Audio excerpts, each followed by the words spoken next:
तमाम व्यूअर्स को मेरी तरफ से अस्सलाम वालेकुम, नमस्ते जी दोस्तों। मैं हूं विक्रम कुमार राणा और आज मैं आपको सीमा हैदर केस के बारे में फर्दर भी डिटेल दूंगा। आज हमारे पास मौजूद है एडवोकेट तलत हुसैन लिगारी, इनका भी चैनल है, इनके चैनल को भी सब्सक्राइब करें। आज हम तलत हुसैन लिगारी से कुछ सीमा हैदर केस के बारे में कुछ सवाल करेंगे। तलत साहब कैसे हैं आप? अल्हम्दुलिल्लाह मैं ठीक हूँ विक्रम, आप सुनाएं। मैं भी ठीक हूँ बिल्कुल। सर, आपसे एक मेरा सवाल है सीमा हैदर केस के बारे में कि इंडिया से न्यूज़ आ रही है कि गुलाम हैदर का जो वकील है एडवोकेट रोशन अली अजीम वाला साहब, वो उन्होंने केस से हाथ उठा लिया है। इस बारे में क्या मौक़िफ़ है आपका? देखें विक्रम, मैं आपको बताना चाहूँगा, इस तरह की फेक न्यूज़ जो है अब बहुत सारी उभर के आएंगी। बहुत सारे लोग ये कहेंगे कि रोशन अजीम जो है डर गए, रोशन अजीम ने केस से हाथ उठा लिया, रोशन अजीम ने ऐसा कह दिया।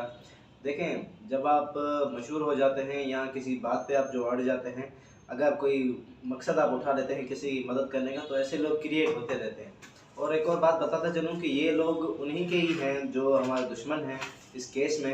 हम तो अपने मुल्क ये पाकिस्तान के दुश्मन को ये नहीं कहते कि आप जो है यूँ कर लें यूँ कर लें, और लोग कहते हैं कि इंडिया जो है हमारा दुश्मन है। हम कभी भी इंडिया को दुश्मन नहीं मानते। और हाँ, दुश्मन अगर है तो है हमारा एपी सिंह, जो कि अपने देश का ही दुश्मन है, देशद्रोही है, और ये सारी चालें उसी की फैलाई हुई है। और ये मैं बताता चलूँ, ये न्यूज़ जो है बिल्कुल फेक और झूठी है कि रोशन अजीम ने जो है कैसे हाथ हाथ उठा लिया, बल्कि ऐसा बिल्कुल भी नहीं हुआ और ये झूठ है। आपने तलत हुसैन का जवाब सुन लिया है। अब मेरा दूसरा सवाल है सीमा हैदर केस के बारे में कि पाकिस्तान की एक अजीम शख्सियत जिसका नाम है अंसार बुन्नी, उन्होंने सीमा हैदर केस को ज्वाइन किया है। इस बारे में आपका क्या ख्याल है? देखिए, अंसार बन्नी साहब जो है वो एक कह रहे हैं कि पुरानी बहुत ही बड़ी हस्ती हैं, जो कि उनके काफ़ी सारे फाउंडेशंस वगैरह भी चल रहे हैं, उनके वो मालिक भी हैं, और तो और जो है हमारे फेडरल जो है मिनिस्टर भी रहे हैं। अंसार बनी साहब इस केस में जो है आप ऐसे समझ लें कि सर के एक जैसे सर ने ए से लेकर जेड तक जैसे प्लान्स चलाए थे, वैसे ही उन प्लान्स में से हमारा एक हिस्सा है। और हमारे इसमें बहुत अच्छे दोस्त और मददगार हैं, और उनके काफ़ी सारे कारनामे रहे हैं। जैसे कि मैं बताता चलूँ कि यूएई में जो है पहले जो बच्चों की जो स्मगलिंग चलाई जाती थी, उसमें जो है ऊँटों की दौड़ में जो है वो बच्चों को यूज़ किया जाता था ऊँटों को तेज़ भगाने के लिए। अलग अलग तरीके से डिफरेंट तरीके होंगे, शायद हमारी ऑडियंस जानती होगी। उस चीज़ पे जो है पाबंदी लगाई थी वो अंसार बनी साहब ने लगाई थी। ऐसे ही उनके फलाई बहुत सारे काम हैं जो उनको शायद मैं बयान न कर सकूं, लेकिन वो एक अच्छे इंसान हैं, सोशल एक्टिविस्ट भी हैं। और तो और उनके बहुत सारे बड़े काम रहे, और इस बड़े काम के अलावा वो जो है हमारा इसमें साथ दे रहे हैं कि जो है गुलाम हैदर की फैमिली उनसे अलग है, वो उनको साथ करना चाहते हैं। कहते हैं कि ये किसी की मदद करना वो किसी इबादत से कम नहीं, वो ऐसा मानते हैं। और जैसा कि हम कहते चले हैं, हम ये इंसानियत की खातिर कर रहे हैं, इसमें कोई मुल्क या कोई दुश्मन वगैरह नहीं है जिनका हम कहें। बाकी जो है सीमा ने जो कदम उठाए हैं वो आप सब जानते हैं। वैसे ही इंसार बर्नी साहब जो है उसके जो है अगेंस्ट, मतलब वो अच्छा कदम उठा के एक फैमिली को एकजुट करना चाहते हैं। वो एक बड़ी हस्ती है शायद जिनका मैं बयान ना कर सकूँ। आपने तलत हुसैन का जवाब सुन लिया है। तलत हुसैन से मेरा लास्ट सवाल ये है कि इंडिया से न्यूज़ आ रही है कि एपी सिंह का जो लाइसेंस है वो रद्द हो चुका है। तो इस बात में आपको कितना मंसूब है?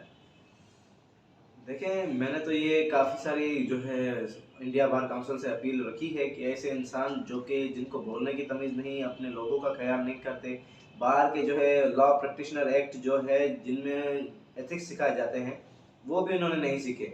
देखें, मैं तो कहता हूँ इनका लाइसेंस कब तक जो है रद्द हो जाना चाहिए था, लेकिन अभी भी ये खबर पुख्ता नहीं है कि उनका लाइसेंस जो है रद्द हो चुका है। देखें, लाइसेंस रद्द होना चाहिए, ऐसी बातें चल रही है क्योंकि वो जो काम करते हैं वो देशद्रोही वाले काम हैं।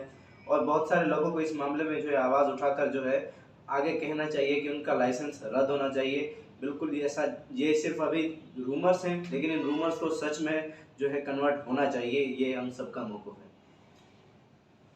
और दरअसल मेरा एक और भी सवाल है आपसे सीमा हैदर केस के बारे में कि एपी सिंह अरेस्ट हो चुका है या एपी सिंह पिछले 5 से 6 दिनों से गायब है, जाहिर नहीं है, वीडियो पे नहीं आ रहा। इस बात पे आपका क्या मौक़िफ़ है?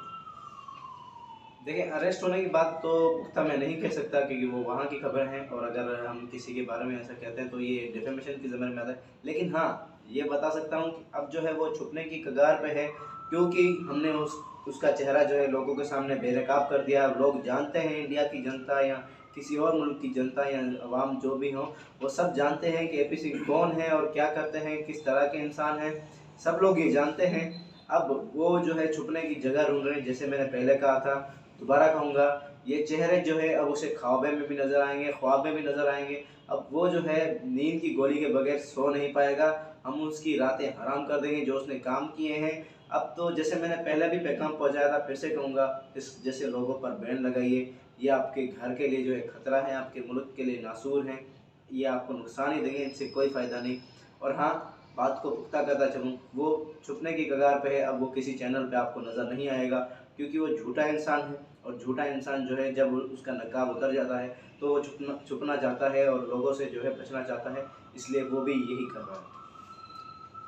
Thank you advocate Talat Hussain Lagari. Viewers, आपने मेरे सवाल सुने और तलत के जवाब सुने। हमारे नेक्स्ट आने वाली वीडियो में हम सीमा हैदर केस के बारे में आपको फर्दर डिटेल देंगे। तब तक के लिए अल्लाह हाफिज़। Thank you so much.